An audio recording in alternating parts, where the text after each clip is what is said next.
नोंथांमोना मिथिखाबायदि उदालगुरि जिल्लानि माजबाद दखरानि सिङाव थानाय निजरा सेन्टारनि कमलाबारि गामियाव उन्दै गथ'जों लोगोसे बिमा बिफा साथामखौबो हाग्रानि मैदेरा जिउ फोजोबनानै गालांदोंमोन आरो बेखौनो लानानै दिनै बिटिआरनि मावफुं सोद्रोमा डक्टर नीलुर स्वर्गियारी बिथाङा दुखुथिया नखराव खौरां लाहैयो आरो खौरां लानायजों लोगोसे रुंसारि जालांनाय दुखुथिया नखराव सारादु खुंनो थाखाय 50,000 रां अनसुंथाइ होयो। बिथांजों लोगोसे इउपिपिएल राजखान्थि दोलोनि थामहिनबा उदालगुरि जिल्ला इउपिपिएल दोलोनि आफादगिरि माजबाद इउपिपिएल ब्लकनि आफादगिरि बिथांमोनजों लोगोसे इउपिपिएल राजखान्थि दोलोनि गोबां दैदेनगिरिफोरा खौरां लाहैयो आरो लोगोसे बिटिआरनि मावफुं सोद्रोमा डक्टर नीलुर स्वर्गियारी बिथाङा फैबाय थानाय समाव सरकारनिफ्राय बेनि सायाव राहा लागोनखौ खोथा होयो आरो सासे उन्दै गथ' थालांनायनि सायावबो राहा लानाय जागोन होननानै नखरनि सोद्रोमाफोरनो खोथा होनायखौ नुनो मोननाय जादों।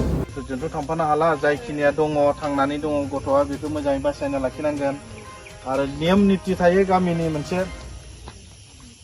खाद्य बानायनाय दसा बानायनाय बेफोरबायदिजोंबो सरकारनिफ्राय जोंनि इउपिपिएल सरकारनिफ्राय जोंहा प्रमद बर' सारा खोनानाय लोगो लोगो बुंहरबाय आं खबर लानानै फैथां बेबायदिनो जोंहा जिल्लानि आफादगिरि दङ जोंनि इउपिपिएलनि गासैबो बिबानगिरिफोर दङ माजबादनि दङ दा बेखायनो जोङो बुंबाय एसे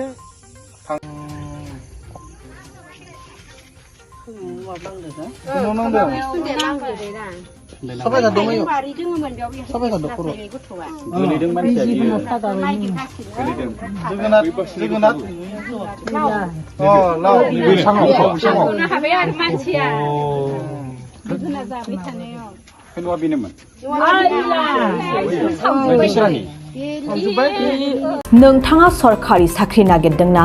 नोंथांनि थाखाय मोनसे गोजोनथाव खौरां। नोंथांनि थाखाय दं एडुकेट पइन्ट, जेराव नोंथाङा सोलोंथाइ लानायनि गेजेरजों सरकारि साख्रिनि गुबुन गुबुन रोखोमनि गोब्राब आनजादफोरखौ उथ्रिसारनो हागोन आरो गावनि आथिङाव गसंथानो हागोन। बे एडुकेट पइन्टआव नोंथांमोना SSC, bank PO, bank clerk, bank SO, UPSC, FSC, defence, railway, state insurance, एएअ, एडिअ एसिस्टेन्टजों लोगोसे स्टेट लेभेल जब आरो माखासे सरकारि साख्रिनि आनजादाव गोनांथि जानाय आयदाफोराव सोलोंथाइ लानो हागोन। मख'नो गोनांदि बे सोलोंसालियाव साख्रिनिल' नङा, बेयाव एमबिए आरो सैनिक स्कुल बायदियाव एडमिसननि थाखाय एन्ट्रेन्स होनो थाखायबो सोलोंथाइ लानो हागोन। बे सोलोंसालियाव गाहाम थाखो खथानि सुबिदा दं आरो सम मथे नोंथांनि सोलोंथाइखौ बे सोलोंसालियाव होनाय जागोन। बेखौबो मिथिनांगोन दि बे एडुकेट पइन्टआव सोलोंथाइ लानानै बावैसो 2021-22 इं मायथाइनि एसएससि जिडिनि आनजादाव गासै 11 सा सोलोंसाफोरा उथ्रिसारनो हादों। बारा नङा, गासै 15,000 रांजोंनो नोंथाङा बे सोलोंसालियाव 6 दानसिम सोलोंथाइखौ लानो हागोन। बे सोलोंसालिया क'क्राझार, बरपेटा रड, गवालपारा आरो बङाइगावआवबो दं।